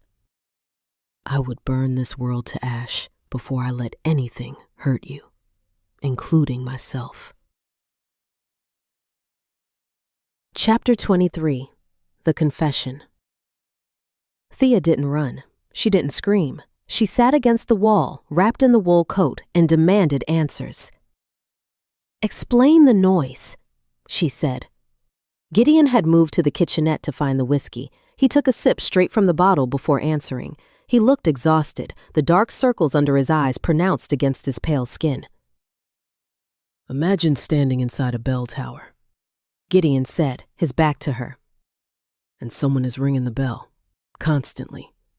Now imagine that bell is the sound of a car engine 3 streets away. Or a refrigerator humming in the next room. Or a heart beating across the table. He turned around, leaning against the counter. My senses aren't just sharp, Thea. They are open wounds. Every sound, every smell, every vibration is magnified. The city is torture. It's a constant physical assault on my nervous system. Thea watched him. She remembered the headphones. She remembered how he winced at the wind. That's why you wanted the shack, she realized. It's quiet here. It was quiet here, Gideon corrected. This specific ridge is a geological dead zone. The granite density is unique. It grounds vibration naturally. I've built bunkers on the other 10,000 acres, Thea. None of them work like this half acre. That's why I needed it. Ghost! Thea gasped. Where's Ghost? Rafters. Gideon pointed up. Thea looked up. 2 glowing green eyes blinked down from the highest beam. The cat was safe. So, Thea said, turning back to Gideon, you're a Lycan. You have super hearing, you run at 115 degrees, and you bite people to calm them down. Only you, Gideon said softly. The air in the room shifted. The static hummed between them, even from 10 feet away. "Why only me?" Thea asked. Gideon set the bottle down. He walked toward the mattress, stopping at the edge. He didn't kneel. He stood over her, casting a long shadow. "Because when you are near me," he said, "the bell stops ringing." Thea frowned. "What?" "The noise," Gideon clarified. "It stops. You act as a damper, an anchor. Last night, when we touched during the chess game, that was the first moment of absolute silence I have experienced in 15 years. Thea absorbed this. She looked at her hand, remembering the sensation. "So I'm, what, human noise-canceling headphones?" Gideon huffed a laugh. He crouched down so they were eye level. "You're my mate, Thea." The word hung in the air, heavy, archaic, terrifying. "Mate?" Thea repeated. "Like, wolves mate for life?" "Yes." "And the bite?" "A claim," Gideon admitted, his eyes holding hers. "A mark. It tells every other male that you are mine. And it binds us. You felt it this morning. The warmth, the lack of fear, that's the bond." Thea touched her lip again. "You marked me, without my permission." "You were dying," Gideon said, his voice hard. "I made a choice. I would do it again." Thea should have been angry. She should have been furious, but the anger felt distant, slippery. Instead, she felt a strange magnetic pull toward him. She wanted to lean forward. She wanted to touch the scar on his shoulder. "This is chemical," she whispered. "You're manipulating me." "The bond highlights what is already there," Gideon said. "It doesn't create feelings from nothing. It just turns up the volume." "I hated you yesterday," Thea argued weaky. "Did you?" Gideon raised an eyebrow. "Or did you hate that I was arrogant? Because I recall you laughing at me when the cat attacked my face." Thea bit her cheek. "I still think you're arrogant." "I am," Gideon agreed. "But I'm also yours." Chapter 24. The Rescue. The moment was shattered by the sound of an engine roaring outside. Gideon stood up instantly, his body shifting into a defensive stance. A low growl started in his chest. "Sebastian," he snarled. Voices shouted outside. "Boss? Thea, you guys alive in there?" Heavy footsteps crunched on the porch. The barricaded door rattled. "Gideon," Sebastian's voice. "Open up, I brought pizza." Thea let out a breath she didn't know she was holding. "We're here!" she yelled. Gideon moved to the door. He shoved the heavy oak table aside with one hand as if it were made of balsa wood, removing the only thing keeping the broken door sealed against the wind. He yanked the handle, but the door wouldn't budge. "Drifts," he grunted. He slammed his shoulder against the wood. Once, twice. With a roar of effort and a cracking sound, he shoved the door outward, plowing a furrow through 4 feet of accumulated snow. Sunlight, blinding, brilliant sunlight, flooded the room. Sebastian stood there, wearing a neon orange parka and holding a stack of pizza boxes.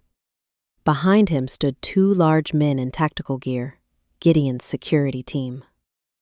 "Morning, sunshine," Sebastian grinned, leaning against the hood of the SUV. A massive snowplow blade was attached to the front bumper. "Good thing I invested in the heavy machinery, right? Took me 2 hours to cut a path up here." Sebastian stopped.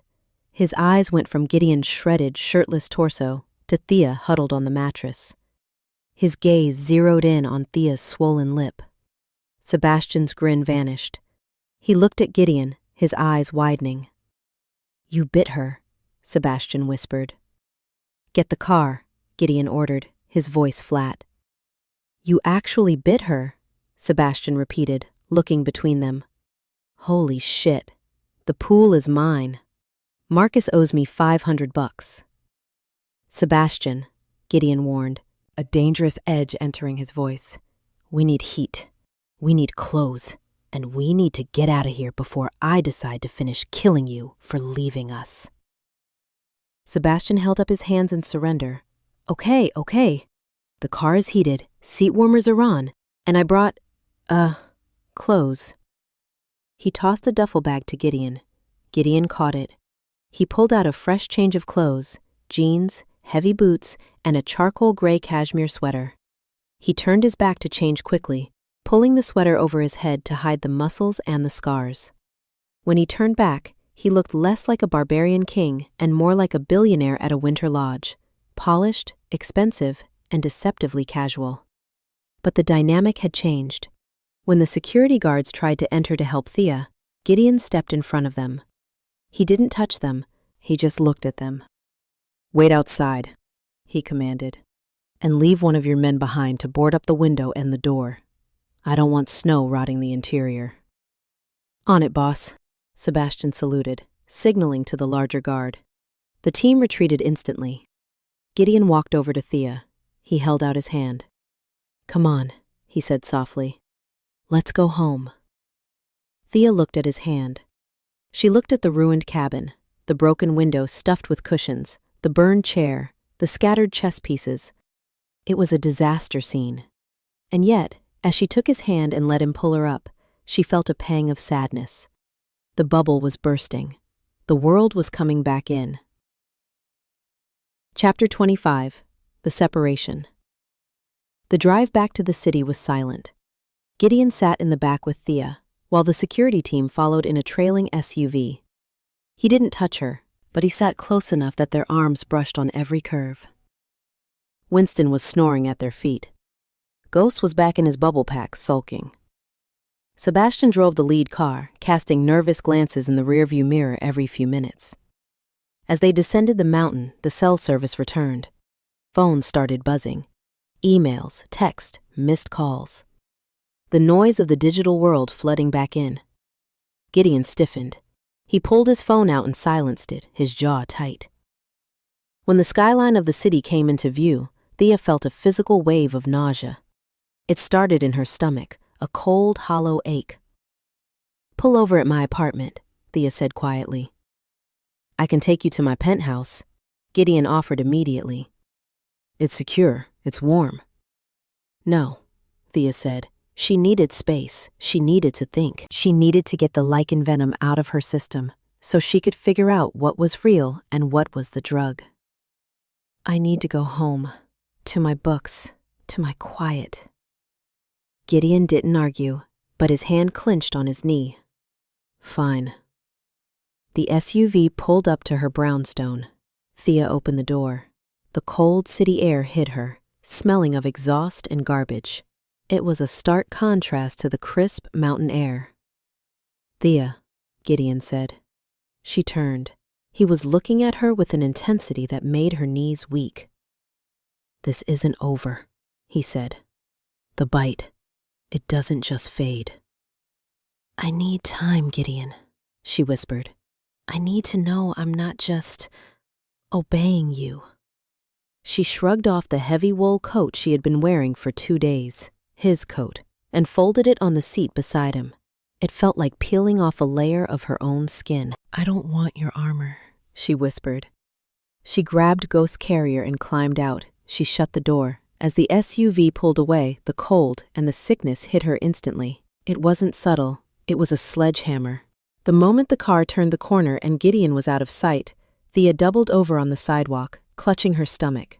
The world suddenly felt too loud. The traffic noise grated on her ears.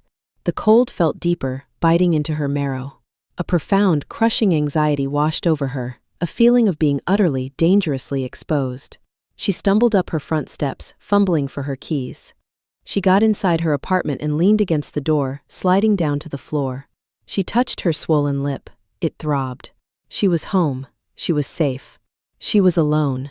And for the first time in her life, the silence of her apartment didn't feel peaceful. It felt empty. "Damn it," she whispered into the dark hallway. Separation sickness. She was sick, and she knew with terrifying certainty that there was only one cure. Chapter 26. The Withdrawal. Sunday passed in a blur of misery that Thea wouldn't wish on her worst enemy. She spent the entire day curled up on her bathroom floor, the coolest room in her apartment, with a pillow wrapped around her head. The city, which she had lived in for years, had transformed into a torture chamber. Every car horn on the street below felt like a needle being driven into her eardrum. The hum of her refrigerator sounded like a chainsaw. The footsteps of her upstairs neighbor were thunderclaps. It wasn't just the noise, it was the cold. No matter how many blankets she piled on, a deep, Shivering ache rattled her bones. It was a phantom cold, a void where a specific 115-degree heat source used to be. You look terrible, Ghost meowed, or at least that's what his judgmental stare implied as he sat on the bath mat, watching her heave dry sobs into the toilet bowl. Go away, Thea groaned, her voice raspy. Her phone buzzed on the bath mat for the 50th time that day. Gideon calling. She reached out and turned the phone off completely. She couldn't handle his voice, not when her body was already screaming for him. By Monday morning, the nausea had subsided into a dull, rolling seasickness, but the sensory overload was worse. Thea forced herself to shower. She forced herself to dress. She was an archivist. She had a job. She was not going to let a chemical dependency on a werewolf keep her from her responsibilities. She shoved earplugs into her ears, wound a thick, oversized scarf around her neck, and pulled the fabric up to her nose to hide the bruising on her lip. She looked like she had a toothache, but it was better than looking like a victim. She marched out the door. The taxi ride was a mistake. The driver was listening to talk radio at full volume, and the suspension hit every pothole in Manhattan. The smell of the pine air freshener made her gag. By the time she stumbled up the steps to the St. Jude's Athenaeum, she was trembling, sweat beading on her forehead despite the winter chill. She pushed through the heavy oak doors, expecting the sanctuary of the library to soothe her. It didn't. The silence she loved was gone. In its place was the hum of the HVAC system, the scratching of pens, the shuffling of feet, the distant wail of a siren outside. It was a cacophony. Thea! Her assistant, a bright-eyed grad student named Sarah, waved from the front desk. "You're back. How was the mountain? Did you sell the shack?" Thea winced, the cheery voice hitting her like a physical slap. "Lower your voice, Sarah, please." Sarah frowned, stepping closer. "Are you okay? You're pale, and your lip." Thea pulled her scarf up. "I'm fine, just a migraine. I'll be in the restoration vault. Do not disturb me." She fled to the basement archives, locking the heavy steel door behind her.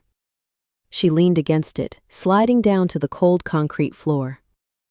It wasn't working. The vault was silent to normal ears, but Thea could hear the subway rumbling deep underground. She could hear the water moving in the pipes.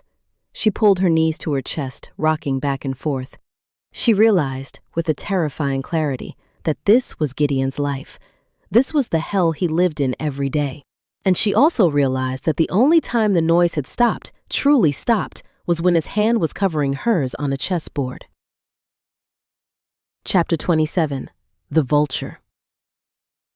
Thea managed to work for 2 hours before the intercom buzzed, the sound jarring her so badly she dropped a scalpel. "Miss Callaway?" Sarah's voice crackled through the speaker. She sounded frantic. "I'm so sorry, Thea. There's a gentleman here. I told him he couldn't come down, but he flashed a donor board badge and walked right past the security desk. He's heading for the vault." Thea's heart skipped a beat. Gideon. He had come. Of course he had come. The relief that washed over her was so potent it nearly brought her to her knees. "Send him down," Thea said, smoothing her hair and checking her reflection in the dark window of a display case. She looked wrecked, but she didn't care. She just wanted the noise to stop. She disengaged the heavy deadlock and pulled the steel handle. The door swung open. "Thea Callaway," a voice said. "A pleasure to finally meet the woman causing so much trouble." Thea froze. It wasn't Gideon. Standing in the doorway was a man she recognized from the business section of the newspaper, Preston Walsh. He was a rival developer, a man known for hostile takeovers and cheap construction. He was shorter than Gideon, wider, with a smile that didn't reach his cold, watery blue eyes. The disappointment hit Thea like a physical blow, followed instantly by a spike of fear. "Mr. Walsh," Thea said, stepping back, "I didn't make an appointment with you." "Gideon Hale is a busy man," Walsh said, stepping into the vault and letting the door click shut behind him. "I thought I'd save you the trouble of dealing with his aggression. I'm here to make a counter offer on your shack." It's not for sale, Thea said, her voice sounding thin to her own ears. The separation sickness was flaring up in the presence of a threat. Her stomach churned. The hum of the lights seemed to get louder, buzzing like angry hornets. Everything is for sale, Walsh said, walking toward her. He didn't respect her personal space. He moved with the confidence of a man who smelled weakness. I know Hale wants that land to complete his little private reserve, and I know he'll pay anything to get me off it if I own it. I'm buying it for leverage, Miss Callaway. I'll offer you double what he did. 1 million. Get out, Thea whispered. She backed up until her hips hit the restoration table. Her hands scrambled blindly behind her back, fingers closing around the cold steel handle of a number 10 scalpel. You look unwell, Miss Callaway, Walsh noted, his eyes dropping to the scarf hiding her neck. Shaking, sweating. Hale put the squeeze on you, didn't he? He's a monster in the boardroom. I can protect you from him. He reached out, his hand grasping her upper arm. The touch was wrong. It was cold. It was clammy. It was loud. The moment Walsh touched her, the noise in Thea's head screamed. It was a dissonance, a scratching chalkboard sound that made her cry out. Don't touch me! She shrieked, trying to wrench away. Calm down, Walsh snapped, his grip tightening. I'm trying to help you. Sign the deed to me, and I'll make sure Hale never bothers you again. The steel door of the vault didn't just open. It was torn off its reinforced hinges. Chapter 28. The Roar. The sound of twisting metal and shearing bolts echoed like a gunshot. Walsh spun around, dropping Thea's arm. Gideon Hale stood in the ruined doorway. He looked nothing like the CEO Thea had met a week ago. He looked like the storm itself. He was wearing a dark suit, but it looked ready to burst at the seams. His hair was wild, his chest heaving. But it was his eyes that froze the blood in Walsh's veins. They were glowing. Not subtle amber, but blazing, searchlight gold. Get away from her, Gideon said. He didn't shout. He didn't have to. He used the alpha voice. The sound hit the room like a physical shockwave. The glass fronts of the display cases rattled. The lights flickered. Walsh fell to his knees. It wasn't a choice. His legs simply gave out under the biological pressure of the command. He gasped, clutching his chest, his face turning ashen. Mr. Hale, Walsh wheezed, terrified. I was just negotiating. You touched her, Gideon snarled, stepping into the room. Every step he took vibrated in the floor. He didn't look at Walsh. His eyes were locked on Thea. Thea was pressed against the table, trembling. But the moment Gideon entered the room, the pain in her head stopped. The buzzing lights went silent. The subway rumble vanished. The nausea evaporated. It was instant, narcotic peace. Gideon, she whispered. Gideon reached Walsh. He grabbed the man by the lapels of his expensive suit and lifted him off the floor with one hand, dangling him like a rag doll. If you ever... Gideon lowered his voice to a sub-bass rumble that Thea felt in her teeth. Come near my mate again, I will not sue you. I will not bankrupt you. I will hunt you. Do you understand? Yes, Walsh choked out. Yes, God, yes. Gideon dropped him. Run. Walsh didn't wait. He scrambled on his hands and knees before sprinting out the broken doorway, abandoning his dignity and his deal. Gideon turned to Thea. The gold faded from his eyes, replaced by a frantic, worried gray. He crossed the distance between them in a second, but he stopped inches away, his hands hovering as if afraid to touch her. Thea, he breathed. I felt your panic. I came as fast as I could. Thea didn't wait. She lunged forward, crashing into his chest. She wrapped her arms around him, burying her face in his coat. The moment they made contact, the static returned, that heavy, pressurized silence that drowned out the world. The cold vanished, replaced by his furnace heat. Make it stop, she sobbed into his shirt. Make the noise stop. Gideon let out a ragged breath and wrapped his arms around her, crushing her to him. He buried his face in her hair, inhaling deeply. I've got you, he murmured, rocking her gently. I've got you. It's quiet now. It's quiet. Chapter 29. the checkmate. An hour later, they were in Gideon's penthouse. It was a glass fortress high above the city, soundproof to within an inch of its life. But for Thea, the only true soundproofing was the man sitting across from her at the kitchen island. She had a mug of tea in her hand. Gideon was watching her like she might disappear if he blinked. Winston was asleep on her feet. The sickness, Thea said quietly, tracing the rim of her mug. Does it go away? If we stay close, Gideon said. The bond.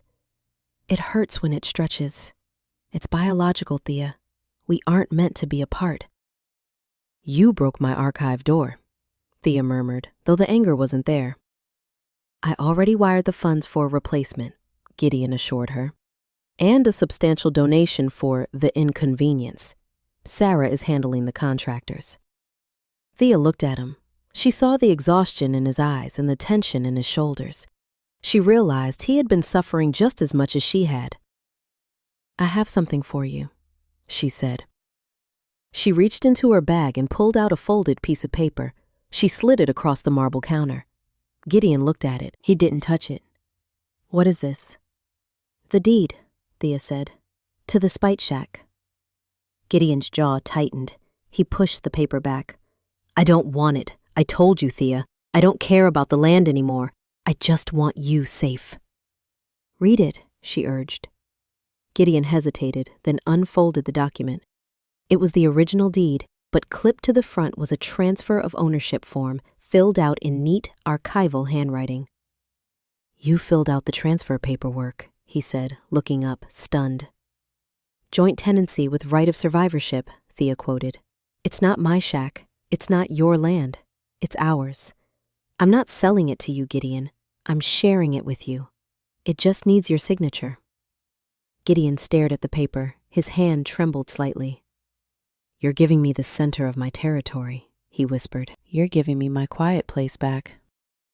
You gave it to me first, Thea said softly, when you held my hand. Gideon stood up. He walked around the island. He reached into his pocket and pulled out a small black velvet bag. He placed it on the counter in front of her. Thea opened it. Inside was a chess piece. It was the White King from the travel set they had used in the cabin. But it wasn't plastic. I had my jeweler replicate it in white gold this morning. It was still warm from the casting. I told you I played to win, Gideon said, his voice thick with emotion. But I realized I was playing the wrong game. I don't want to beat you, Thea. I want to surrender. It's solid gold, Gideon noted, so it won't stick to the magnetic board. It's meant for your desk, to remind you that you beat me. He took her hand, pressing his palm to hers. The static hummed, warm and perfect. Checkmate, Gideon whispered. You win. You get the renovation. You get the silence. And unfortunately, you get the monster.